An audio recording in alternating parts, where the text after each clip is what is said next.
찍겠습니다. 왕이 곧 시병 하나를 보내어 요한의 머리를 가져오라 명하니 그 사람이 나가 옥에서 요한을 목베어 그 머리를 소반에 얹어다가 소녀에게 주니 소녀가 이것을 그 어머니에게 주니라. 요한의 제자들이 듣고 와서 시체를 가져다가 장사하니라. 아멘. 자, 세례 요한이 죽기 전까지 갇혀 있던 성이 마케루스라는 성입니다.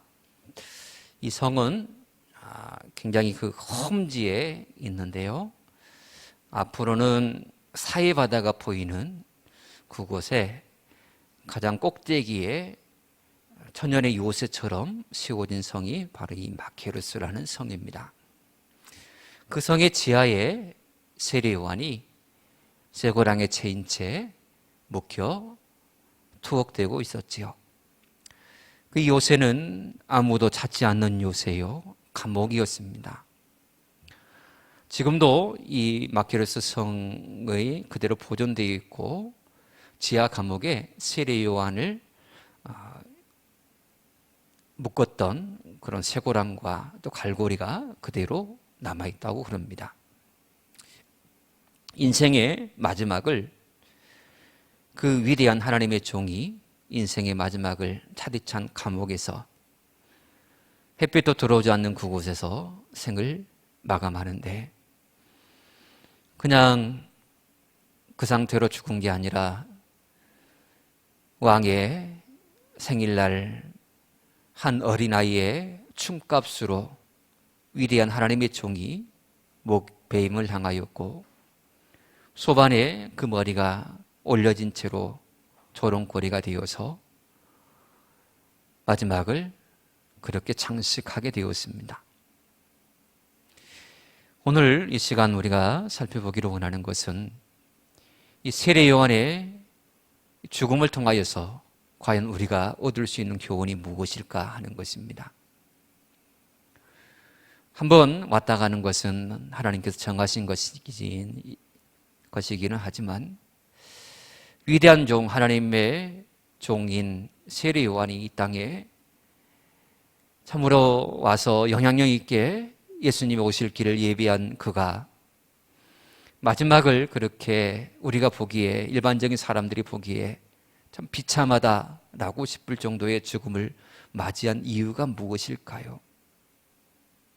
수많은 하나님의 사람들이 나도 세례 요한처럼 이렇게 예수님이 오실 길을 예비하며 살아야지, 나도 사명 가지고 살아야지, 나도 세상 사람들에게 굴하지 않고 하나님의 말씀을 부여잡고 의롭게 살아야지 라고 세례 요한의 발자취를 따르는 사람들이 많이 있을 터인데 세례 요한의 그 마지막이 이렇게 가차지찬 감옥에서 목뱀을 당하여서 사람들의 조롱꼴이나 되는 그런 죽음을 맞이했다라고 하는 것은 가히 우리가 받아들이기가 힘듭니다.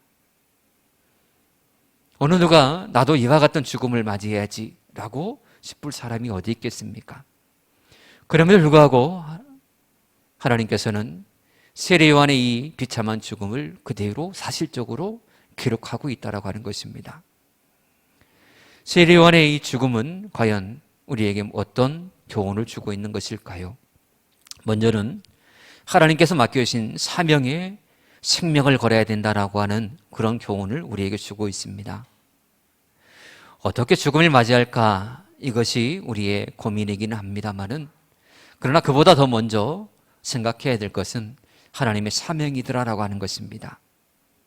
내 죽음이 사람들에게 귀감이 되고 아름다운 죽음이면 좋겠습니다만은 설령 그렇지 못한다 할지라도 우리가 최고 우선순위로 놓아야 될 것은 곧 하나님께서 내게 맡겨주신 사명이다라고 하는 것을 세례 요한은 그대로 그의 죽음을 통하여서 우리에게 보여주고 있다라고 할 것입니다. 세례 요한은 이 땅에 예수님보다 먼저 6개월 먼저 와서 그가 외친 핵심적인 복음의 메시지가 있습니다. 그건 바로 회개하라라고 하는 회개의 복음을 전했습니다. 자꾸 말씀드리지만은 누군가에게 죄를 지적하고 회개해라 라고 말할 때에 거기에 따르는 부작용들이 얼마나 많습니까? 당신 때문에 그래. 당신이 이러이런 실수를 해서 이런 일들이 일어났잖아. 당신 이런 일들이 잘못됐어 라고 부부간에도 그렇게 잘못을, 남편의 또 아내의 잘못을 지적할 때에도 그냥 그래, 내가 그랬네, 내가 잘못했네 라고 그렇게 반응하는 사람은 그렇게 많지 않습니다. 오히려 마음에 반감을 품어요. 그래서 당신은 내 편 들어야지. 설령 내가 잘못했다 할지라도 당신은 나한테 잘못했다고 하면 안 돼. 이런 식으로 반응하지 순수하게 내가 잘못했네 라고 인정하는 사람은 그렇게 많지 않다라고 하는 것입니다.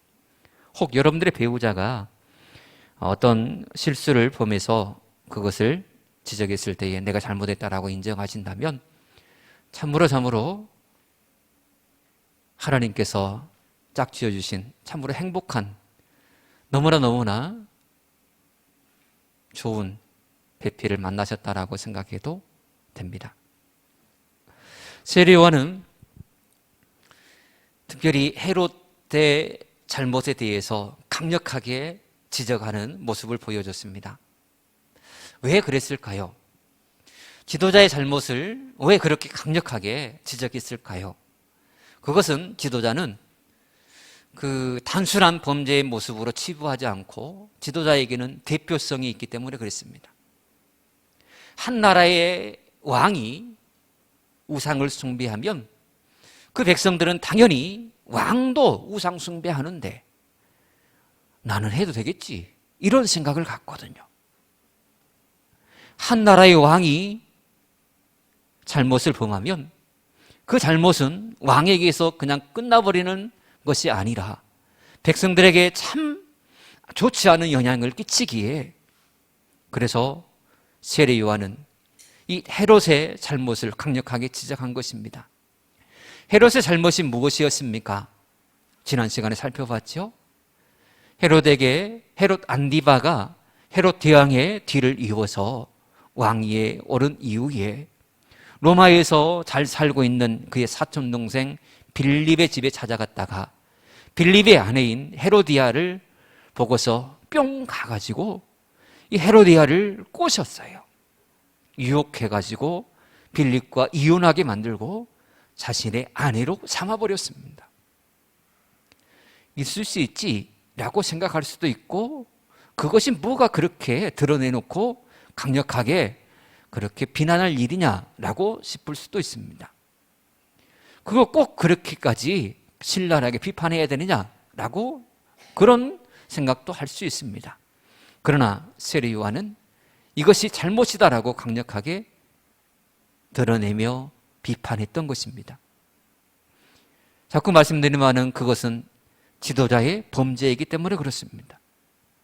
한 가정의 가장이 바로 서지 못하면 그 가정은 와야 될 수밖에 없습니다. 한 나라의 왕이 올곧게 바로 서지 못하면 그 나라는 바로 설 수 없는 것처럼 이런 왕의 잘못의 심각성이 어떠한지를 세례 요한은 너무나 잘 알고 있었기 때문에 왕의 잘못을 지적한 것입니다. 그런데요, 누군가의 잘못을 지적했을 때에 특별히 왕의 잘못을 지적했을 때에 파생되는 역효과에 대해서 세례 요한이 몰랐을까요? 알았습니다. 왕의 잘못을 드러내고 질책했을 때에 거기에서 파생되는 그런 잘못된 그런 자기에게 억압되는 부여되는 그런 위협들 이것을 너무나 잘 알았어요. 그러나 세례 요한은 자신의 생명을 내걸고 왕의 잘못을 지적한 것입니다. 이것이 곧 하나님께서 원하시고 기뻐하시는 것이다라고 생각했기 때문에 이미 하나님께서 자신의 입에 그 말씀을 주셨기 때문에 자신의 생명이 설령 내가 이 말을 함으로 인하여서 죽음의 순간을 맞이한다 할지라도 세례 요한은 결코 물러서지 아니하였다라고 하는 것입니다. 누군가의 잘못을 지적한다는 것 사실 너무나 조심스럽게 해야 됩니다. 기도하고 기도해서 누군가의 잘못을 드러낸다고 할 때에는 반드시 그와 같은 선행적인 모습이 필요합니다. 특별히 교회 내에서도 마찬가지입니다. 잘못한 것이 왜 없겠습니까? 누군들 허물이 없겠습니까? 그러나 그것을 드러내기까지는 사람의 생각 가지고 판단하여서 드러내서는 결코 아니 됩니다. 하나님께서 정하신 때에 하나님을 의지하고 성령님을 의지하고 기도하고 기도해서 성령께서 하게 하실 때에 그때 하는 것입니다. 내가 이거 빨리 해버려야지, 빨리 터뜨려야지, 이렇게 해갖고 하면 반드시 일이 잘못된 방향으로 흘러가고 결국 하나님의 교회는 바로 설 수가 없거든요. 그런데요, 우리가 한 가지 더 기억해야 될 것은 죄를 드러내는 것과 한 사람의 연약함을 들춰내는 것과는 완전히 차이가 있다고 하는 것입니다. 오늘날 많은 사람들이 사람의 잘못된 것을 드러내기보다는 연약함을 자꾸 들춰내고 그것을 들춰냄으로 말미암아 지도자를 깎아내리려고 하는 그런 모습들이 얼마나 많은지 몰라요. 사실 왜 연약함이 없어요? 누구나 다 허물이 있고 연약함이 있습니다. 부족함이 있지요. 목사인 저에게도 부족함이 너무나 많아요. 다른 목사님들과 비교해 보면 저는 부족함 투성이에요. 이런 연약함들이, 부족함들이 있어요. 그렇다고 해서 목사님 이것이 부족하요 그러면서 그 부족함을 막 부각시켜서 드러내거나 그런다면 그 교회가 어떻게 바로 설 수 있겠어요? 드러낸 데에는 조용히 하나님 앞에 기도하고 그 연약함을 위해서 중보하고 조용히 목사님께 와서 목사님 이런 부분이 좀 부족한 것 같은데 이렇게 해주면 고맙겠어요. 이렇게 하는 것과 드러내는 것과는 완전히 차이가 나죠. 그러나 잘못에 대해서는 드러내셔야 됩니다. 잘못을 감추면 그것은 곪은 것을 자꾸 덮는 것과 같기 때문에 그렇습니다. 잘못된 것은 드러내고 연약한 것은 중부함으로 덮어줘서 그 연약함이 계속적으로 치워져 더 완성될 수 있도록 중보하는 이런 모습들이 필요하다고 하는 것입니다. 성령의 사역이 바로 그런 사역이었거든요. 성령님은 끊임없이 우리의 잘못된 부분들을 자꾸 꼬집어 드러내십니다. 잘못된 부분을 드러내시는 성령님이십니다. 연약한 부분을 드러내신 게 아니라 잘못된 부분을 자꾸 드러내시면서 회개의 자리로 끌어가세요. 우리로 하여금 너 이거 부분이 잘못되었지 않느냐, 하루를 결산하면서 오늘 내가 이런 실수를 했구나, 이런 잘못을 했구나, 성령께서 떠올리고 기억나게 하셔서 결국 어디로 이끌어 가시느냐, 회개의 자리로 우리 성령님은 우리를 이끌고 가십니다. 그곳에서 죄사함을 받고 깨끗함을 입어 새로운 피조물로서 힘있게 살아갈 수 있도록 성령님은 끊임없이 그렇게 우리를 이끌어 가세요. 대신에 우리의 연약함은 어떻게 하십니까? 연약함은 자꾸 덮어주시고 위로하시고 싸매주셔서 결국 온전한 하나님의 사람 되게 성령은 그렇게 이끌어 가시지요. 우리의 목적이 그렇게 돼야 됩니다.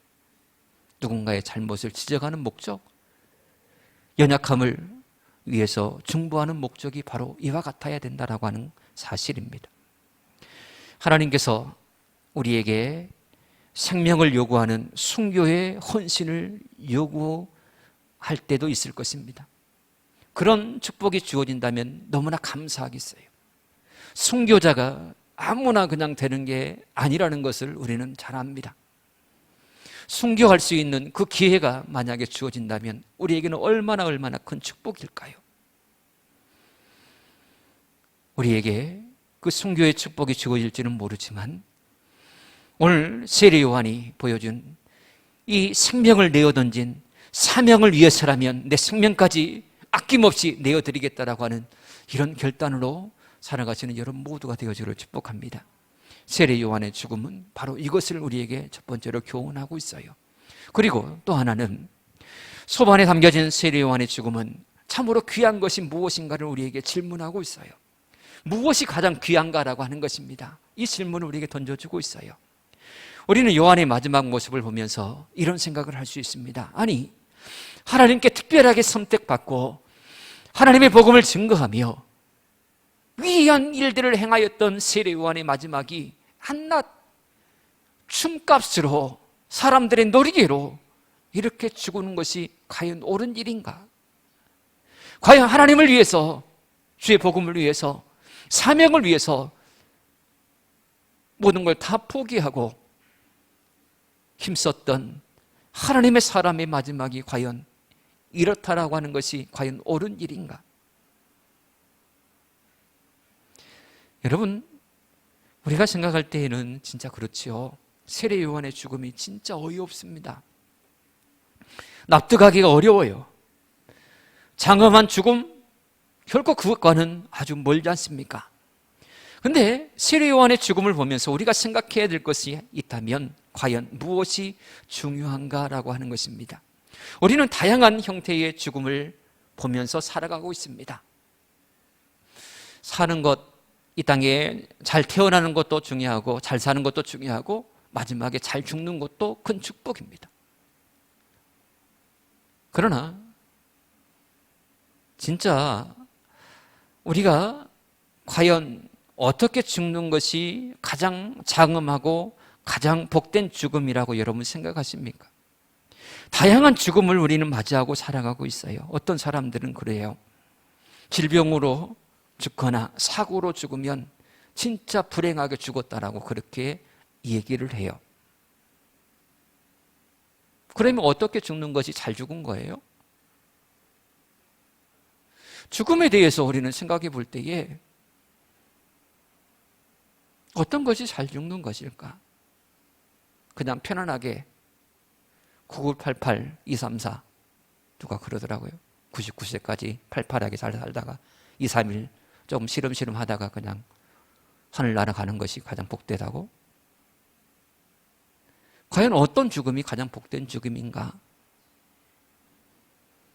하나님께서 기뻐하시는 일들을 사는 것이 그렇게 살다가 하나님의 손에 붙들림 받아 올림 받는 것이 가장 큰 복된 죽음인 줄 믿습니다. 어떻게 죽느냐가 중요한 게 아니라 어떤 삶을 살았느냐가 중요하다라고 하는 것입니다. 세례 요한의 죽음은 바로 그것을 우리에게 질문하고 있어요. 무엇이 가장 소중한가? 무엇이 가장 귀한가라고 말입니다. 잘 죽는 것도 복이지만 그것이 진짜 중요한 게 아닙니다. 어떤 삶을 살다가 생을 마감했느냐라고 하는 것이 그 안에 알맹이 내용이 중요한 것이지 그 껍데기 중요한 것이 아니다라고 하는 것이죠. 요한의 죽음은 한낱 놀이객감으로 죽은 것처럼 보였습니다. 그러나 요한의 머리가 어린 딸에게서 헤로디아에게 쟁반에 놓여져서 헤로디아에게 바친 것처럼 겉모습은 그렇게 보였지만 요한이 목에서 목뱀을 당하여서 죽은 그 순간 요한이 하나님을 향하여서 올려드리는 그 영광이 금쟁반에 올려져서 하나님께 그대로 올려지고 있었다라고 하는 것입니다. 요한은 육체는 이 땅에 썩어져서 이 땅에서 사람들의 저리의 놀이개가 되었을지 모르지만 요한의 영혼은 하나님의 나라에 올라가 하나님께서 받으실 그 영광에 함께 동참하는 기쁨 속에 있었다라고 하는 사실입니다.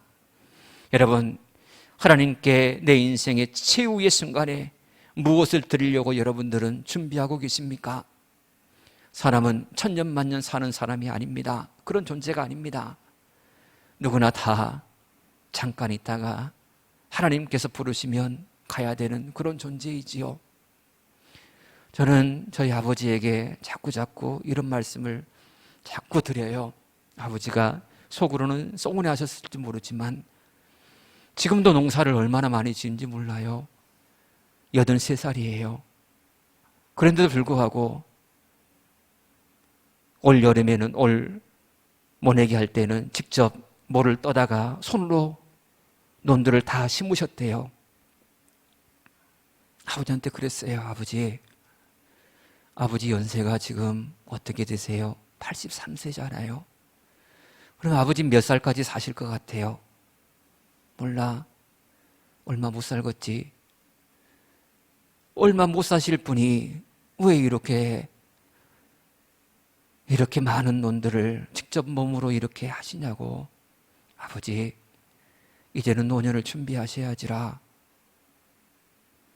돈 많이 벌어갖고 뭐 하려고 그래요? 나중에 자녀들 그것 때문에 싸움나고 불화하고 그런 원인이 되니까 자녀들한테 뭐 돈 물려주고 뭐 그럴 필요도 없고, 아버지, 이제 얼마 남지 않은 생에 편안하게 여행도 다니시고 신앙생활도 그렇게 하시고 그렇게 사시라고,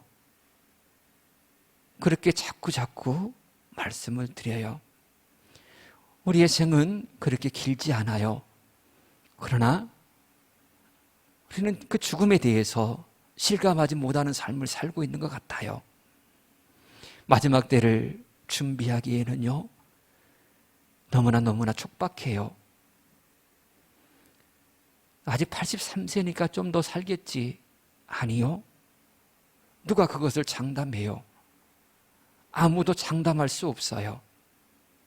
지금 저도 이제 저 52세예요. 아직 젊다라고 여러분들은 저를 보면서 그러시겠죠? 그러나 어느 누가 장담할 수 있어요? 하루하루 몸이 약해지고 있는 것을 저는 느껴요.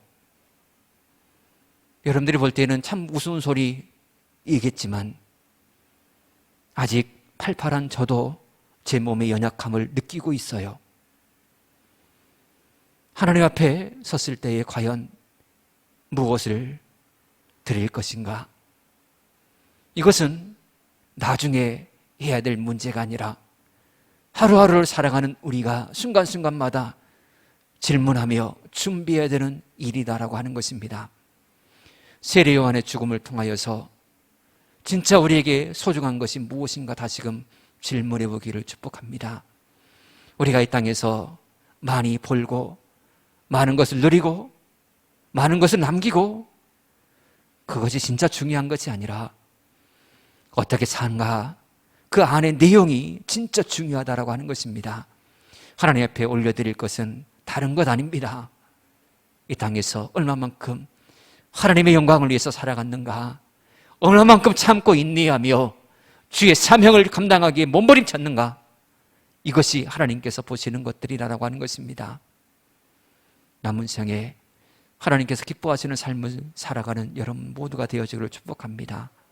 우리의 죽음 다양할 수 있습니다. 그 죽음이 저주의 죽음이다, 나쁜 안 좋은 죽음이다, 결코 그렇게 판단해서는 아니 됩니다. 진짜 중요한 것은 삶 속의 내용이 가장 중요한 것입니다. 어떤 식으로 부르시든 부름에는 하나님의 뜻이 있습니다. 모든 것은 하나님께 맡기시고 남은 생에 최선을 다하여서 하나님을 위해서 살아가시는 여러분 모두가 되어주기를 축복합니다. 기도하겠습니다. 하나님 감사합니다. 우리가 짧은 생애를 살아가고 있습니다. 언제 어느 때에 하나님께서 부르실지 모르겠습니다. 우리가 세례 요한의 죽음을 통하여서 진짜 하나님의 사명 가슴에 품고 사명자로 살아가게 하여 주시옵소서. 우리의 삶이 참으로 짧은데도 불구하고 하루하루 우리에게 생명을 연장시켜 주신 하나님, 거기에도 분명 하나님의 뜻이 있는 줄 믿습니다. 하나님을 기쁘시게 하는 삶으로 우리의 남은 생애를 채워가며 주님 앞에 섰을 때에 칭찬받고 주의 영광에 동참하는 기쁨을 누리는 우리 모두가 되게 하여 주시옵소서. 예수님으로 간절히 기도합나이다. 아멘.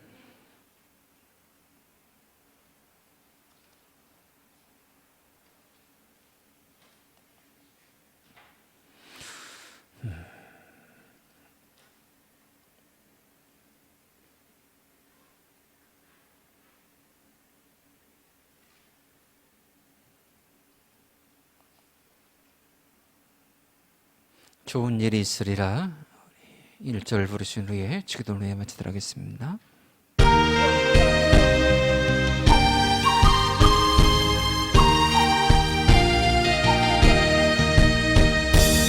하나님을 아버지라 부르는 자는 좋은 일이 있으리라. 많이 있으리라. 우리 서로 뜨겁게 사랑하면은 좋은 일이 있으리라. 크게 있으리라. 아멘. 하늘에 계신 우리 아버지, 아버지 이름을 거룩하게 하시며 아버지의 나라가 오게 하시며 아버지의 뜻이 하늘에서와 같이 땅에서도 이루어지게 하소서. 오늘 우리에게 일년 양식을 주시고 우리가 우리에게 잘못한 사람을 용서하여 준 것 같이 우리 죄를 용서하여 주시고 우리의 심에 빠지지 않게 하시고 악에서 구하소서. 나라와 권능과 영광이 영원히 아버지의 것입니다. 아멘.